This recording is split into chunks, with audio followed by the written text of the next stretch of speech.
எது குணம் என்று சொல்வார்? சொல்லுவார்கள். யாதவர் குணம் என்று சொல்வார்? உரைப்பார்கள். கோங்கமார்கள் என்று சொல்வார் அல்லவா? அப்பேற்பட்ட யாதவ மக்கள் எல்லாம் அழகாகவே அந்த ஒட்டங்குளமான நகரத்திலே வாழ்ந்து வருகின்ற போது சீர்கிற போது ஒன்னா ரெண்டா எப்படி ஆயிரம் வீட்டு கோங்கம்மார்கள் ஆயிரம் வீட்டு கோங்கம்மார்கள் அந்த ஒட்டங்குளமான நகரிலே சீரோடு சிறப்போடு செல்வத்தோடு அண்டு வார யாதவர் மக்கள்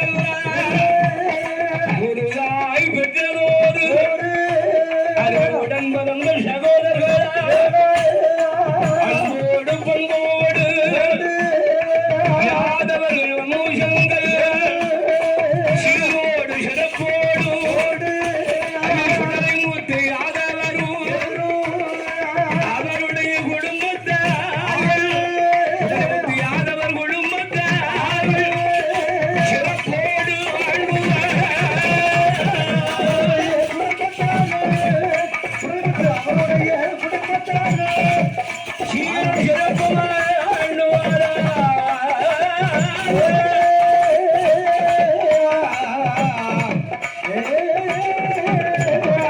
அந்த அழகாகவே ஒட்டங்குளமான நகரத்திலே யாதவர் குலத்திலே கலந்திருக்கும் சிவான்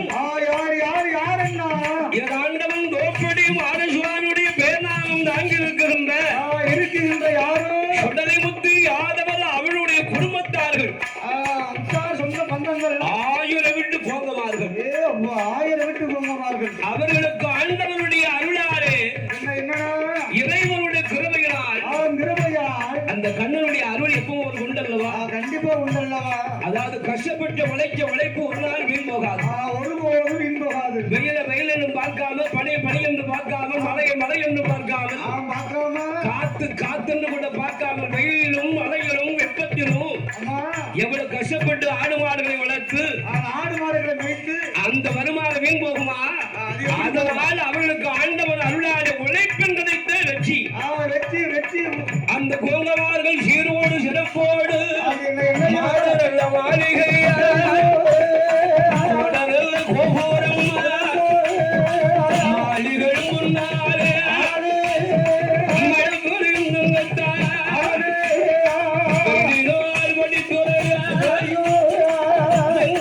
பெருமாள்